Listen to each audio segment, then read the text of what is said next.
શીલા અને દાદા બેઠા છે. શીલા મોબાઈલ પર ઓનલાઈન પર્સ અને જ્વેલરી મંગાવે છે.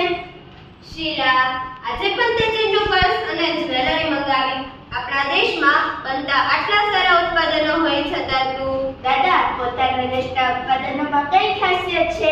ચીનની વસ્તુ સસ્તી અને સ્ટાઇલિશ હોય છે. પણ તારા દેશને તું પ્રેમ કરતી હોય તો તારે તેનો વિકાસ કરવા દેશી વસ્તુઓ ખરીદવી પડશે. હેમા બ્રાન્ડેડ શૂઝ અને ગોગલ્સ પહેરીને આવે છે. જુઓ, આ છે મારા બ્રાન્ડેડ શૂઝ અને ગોગલ્સ. ચીનની નવી બ્રાન્ડ છે, બ્યુટીફુલ. પણ તું જાણે છે કે જો આપણે રોજ ચીનની વસ્તુ લઈએ તો આપણા દેશના નાના ઉદ્યોગોને કેટલું નુકસાન થાય છે? હવે સમય આવી ગયો છે આપણા સ્વદેશી ઉત્પાદનોને અપનાવીને સ્થાનિક ઉત્પાદનોને જીવંત રાખીએ. તો ચાલો મિત્રો, આપણે આપણા દેશને ટેકો આપવાનો પ્રણ લઈએ.